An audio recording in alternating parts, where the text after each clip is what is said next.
Let's start talking to Rick Spielman, former Viking GM, 4 NFC North titles with him, 6 playoff appearances.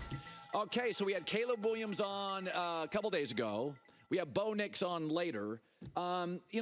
Listen, we nitpick these guys. I remember before Andrew Luck got picked, people were saying, I don't know about his arm strength. And I'm like, guys, we're really nitpicking these guys. Is there anything, though, about Caleb Williams? He does tend to lean in to the spectacular.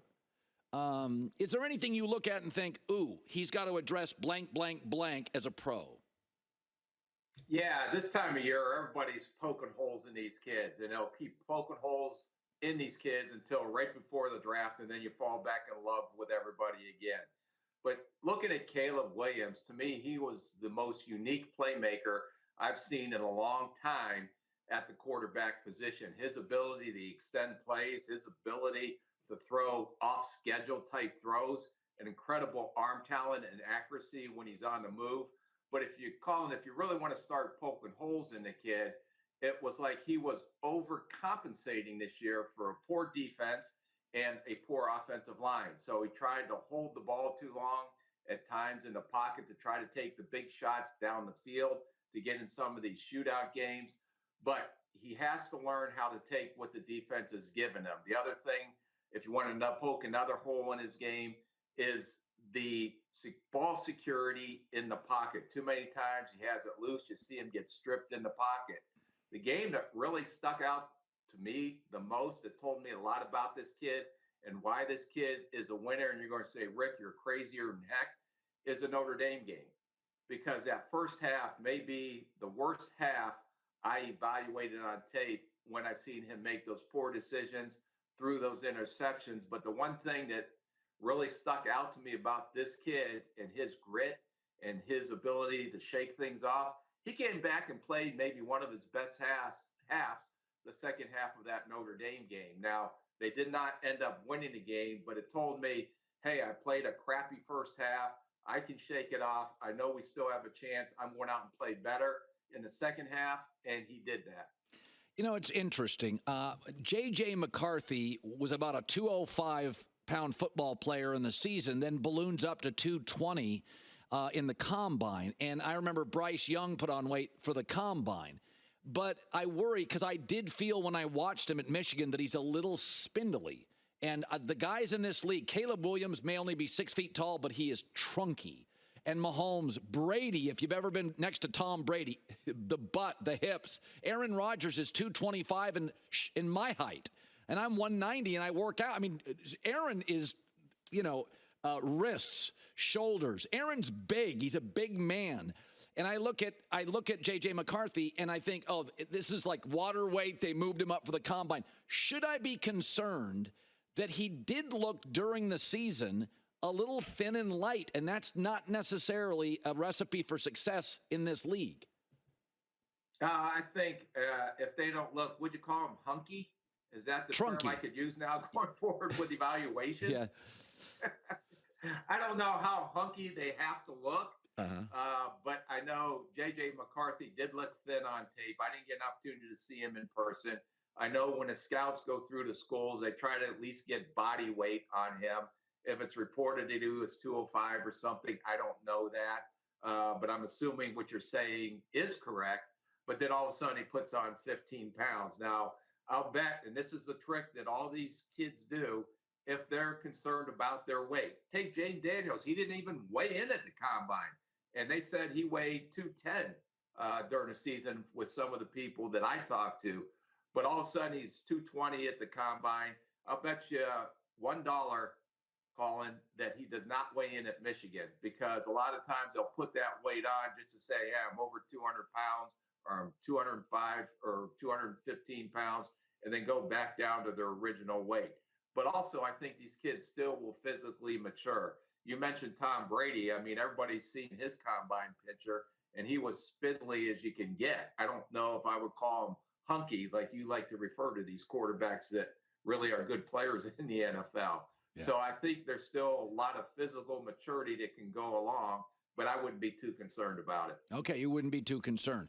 So what if my evaluators, my scouts, we take J.J. McCarthy, And what if they say, he's a B-plus prospect, but we need a quarterback, and we've got excellent weapons and an excellent offensive coach.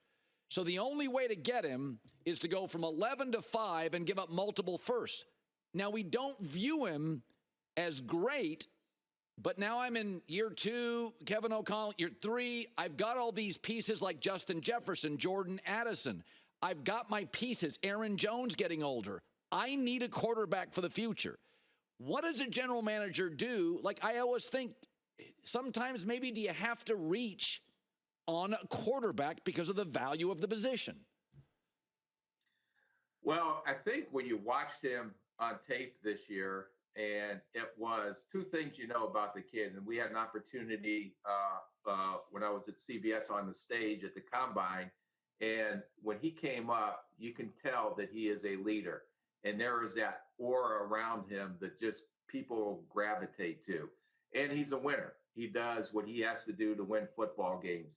He didn't have all the gaudy numbers that some of these other quarterbacks have coming out in this year's draft, but he wasn't asked to do that. All he was asked to do is go out and win football games. And what did he do? He lost one game, I think, in his entire career as a quarterback at the University of Michigan.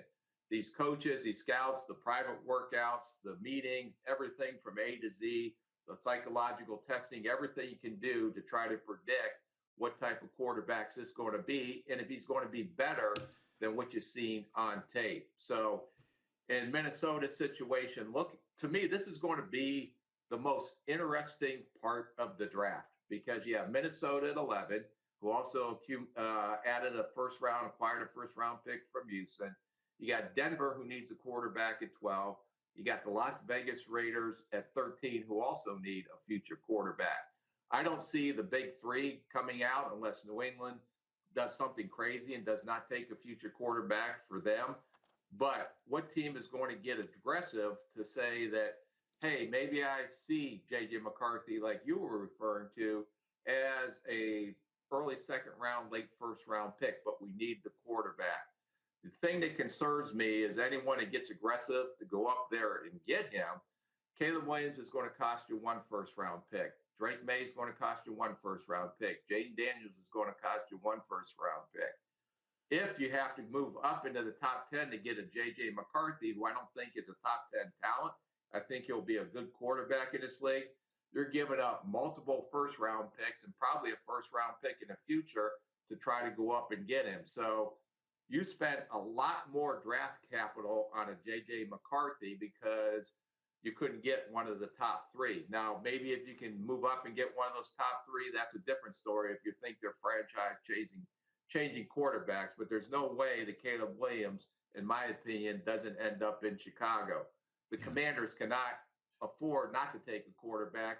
In New England, that'll be an interesting thing. I know they signed Jacoby Brissett as the bridge guy, but they have to find a quarterback of the future too. So when's the last time a team did that? It didn't work out well when San Francisco gave all those picks up to go get Trey Lance. Yeah. I want to talk about Russell Wilson and Justin Fields to Pittsburgh. So once Russell Wilson signed, if I was Justin Fields, that would not have been my first choice, but maybe it was his only choice. We got this discussion yesterday because there's been some NFL exec said they could cut Russ if they didn't like him. And I've heard they'll bench him if he comes there and has a bad September. And my take is, Rick, in your years of it, there is some gravitas around Russell Wilson, that there would be some assurances from an agent in Russell that you're not going to cut him, or he does get first-team reps in camp. I can't believe it's just going to be a coin toss and we're going to watch them both. I mean, am I nuts on this? I think there's been something said inside the building or some assurance that Russell starts as the starter and is not getting cut. Or am I over my skis on that? No, I would say you're under your skis on that because Russell Wilson, for the price you could have gotten him at, because Denver's going to flip the bill on his salary, to say it's 1.3 or whatever his, to say you got Russell Wilson for that number, I'm sure he had plenty of options with other teams, but he really decided to go to the Pittsburgh Steelers.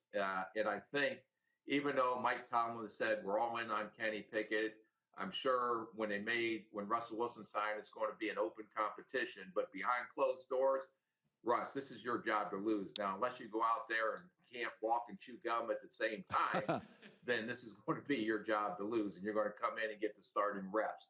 It'll be interesting to see now that they traded for, gave away or traded a cup of coffee to get Justin Fields, which I thought was an incredible move by Mike Tomlin and Omar Khan.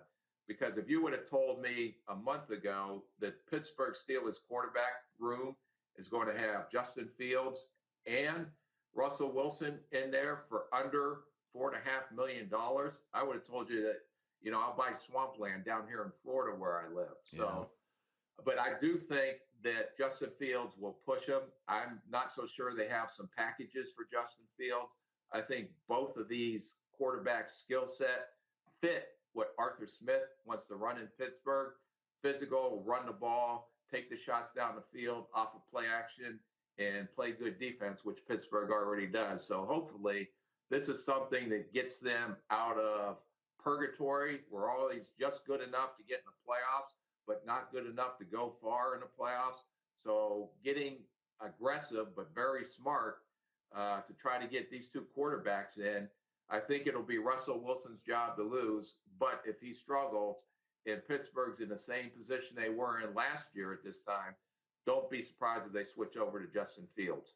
Rick Spielman, former Viking GM, 10 years, 16 seasons in the Vikings front office, and 4 NFC North titles to show for it. As always, good seeing you. Good. Thanks for having me on. It's fun. You bet. Hi, everybody. It's me, Uncle Colin. Subscribe here to get the latest from the herd, including exclusive behind-the-scenes videos and more, wherever you may be, however you may be watching. Thanks again for making us part of your day.